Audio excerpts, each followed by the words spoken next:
اعوذ باللہ من الشیطان الرجیم بسم اللہ الرحمن الرحیم۔ دوستو آج ہم سورہ بقرہ کی آیت نمبر 118 کی تلاوت کریں گے۔ بسم اللہ الرحمن الرحیم۔ وقال الذين لا يعلمون لولا يكلمنا الله أو تأتينا آية كذلك قال الذين من قبلهم مثل قولهم تشابهت قلوبهم قد بينا الآيات لقوم يوقنون۔ اچھا، وقال الذین، دیکھیں الف سے پہلے زبر آیا ہے قا پر، تو اس وجہ سے میں اسے کھینچ رہا ہوں۔ وقال الذین، یہاں دیکھیں یا ساکن سے پہلے زیر آیا ہے، اس وجہ سے میں ذی کو کھینچ رہا ہوں۔ وقال الذین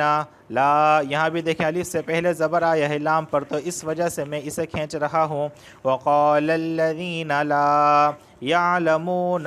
دیکھیں یہاں واو ساکن سے پہلے پیش آیا ہے، تو اس وجہ سے میں منہ کو کھینچ رہا ہوں۔ لا یعلمون لولا، یہاں بھی الف سے پہلے زبر آیا ہے، لولا یکلمنا اللہ، لفظ اللہ سے پہلے زبر آیا ہے، اس وجہ سے لفظ اللہ کو میں نے موٹا پڑھا ہے۔ یکلمنا اللہ او تأتینا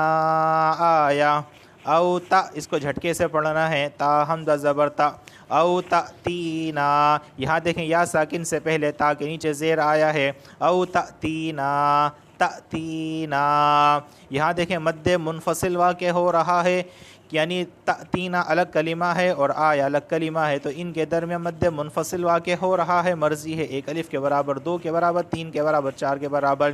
جتنی الف کے برابر اسے کھینچنا ہو، ایک سے لے کے چار تک آپ اسے کھینچ کے پڑھ سکتے ہیں۔ او تأتینا آیا کذالک قال الذین، کذالک قال الذین، یہاں دیکھیں قا الف سے پہلے زبر آیا ہے، الذین یا ساکن سے پہلے زیر آیا ہے، قال الذین من قبلہم، یہاں دیکھیں من قبلہم، نون ساکن کے بعد قاف آیا ہے، اور قاف حروف اخفا میں سے ہے، تو لہٰذا اخفا والا غنہ ہوگا، یعنی زبان کی نوک اوپر کے تالو سے نہیں لگے گی، نرم غنہ جسے کہتے ہیں۔ من قبلہم، قبلہم، یہاں قلقلہ بھی ہو رہا ہے، قبلہم یعنی آواز مخرج سے ٹکرائے گی، قبلہم۔ یہاں دیکھیں میم ساکین کے بعد ایک اور میم آیا ہے، تو ادغام شفوی مع الغنہ، کہ ادغام بھی ہوگا اور غنہ بھی ہوگا۔ من قبلہم مثل قولہم، مثل قولہم، دیکھیں قبلہم اس طرح، قبلہم مثل قولہم، تشابہت قلوبہم، شا کو اس وجہ سے کھینچ رہے ہیں کیونکہ الف سے پہلے زبر آیا ہے، قلو کو، لو کو اس وجہ سے کھینچ رہے ہیں، واو ساکن سے پہلے لام پر پیش آیا ہے، تشابہت قلوبہم، قد بین قد، دیکھیں قد یہاں قلقلہ ہو رہا ہے، قد بین بین، نون مشدد، نون پر شد تشدید آئی ہے، تو اس وجہ سے یہاں بھی غنہ ہوگا، قد بین الآیاتی، آیاتی لقوم یوقنون، لقوم یوقنون، یو کو واو سے پہلے پیش آیا ہے، اور یہاں بھی قینون کے اندر واو ساکن سے پہلے پیش آیا ہے، اس وجہ سے دونوں کو کھینچ کے پڑھیں گے۔ اب میں اس کا لفظی ترجمہ کر لیتا ہوں۔ وقالہ کا ترجمہ ہے اور کہا، الذین جو، لا یعلمون نہیں جانتے، لولا کا ترجمہ ہے کیوں نہیں، یکلمنا کلام کرتا ہم سے، اللہ اللہ، او تأتینا یا نہیں آتی ہمارے پاس، آیتن کوئی نشانی، کذالک اسی طرح، قال کا ترجمہ ہے کہا، الذین جو، من قبلہم ان سے پہلے، مثلا جیسی، قولہم بات ان کی، تشابہت ایک جیسے ہو گئے، قلوبہم ان کے دل، قد بینا ہم نے واضح کر دیں، الآیات نشانیاں، لقوم قوم کے لیے، یوقنون یقین رکھنے والے۔ اب اس کا باب محاورہ ترجمہ بھی کر لیتے ہیں۔ اور کہا ان لوگوں نے جو نہیں جانتے، کیوں نہیں بات کرتا ہم سے اللہ، یا کیوں نہیں آتی ہمارے پاس کوئی دلیلیں؟ ایسا ہی کہا ان لوگوں نے جو ان سے پہلے تھے،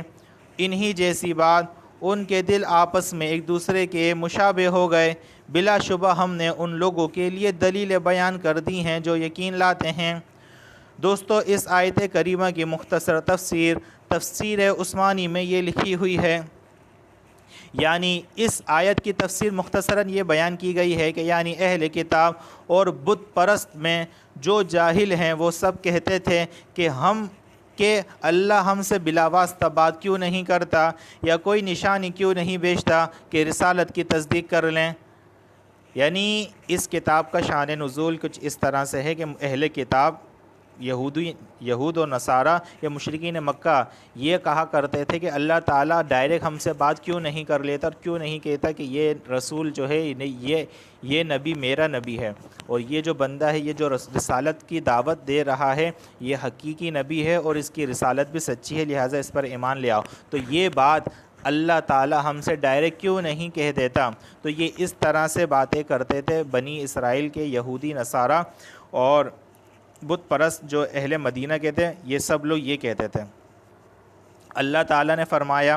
فرماتا پہلے لوگوں نے بھی ایسی ہی جہالت کی بات کہی تھی، یعنی کہ ان مشرکین مکہ اور یہودی نصرانی لوگوں سے پہلے جتنے بھی لوگ گزرے ہیں جو ایمان لے کر نہیں آئے، وہ بھی اسی طرح سے باتیں کرتے تھے، یہ کوئی نئی بات نہیں۔ اور جو یقین لانے والے ہیں ان کے لیے ہم نے نبی کے برحق ہونے کی نشانیاں بیان کر دی ہیں، یعنی کہ جن کا دل صاف ہے، جو حقیقت کو پہچان لیتے ہیں، ہم نے ان کے لیے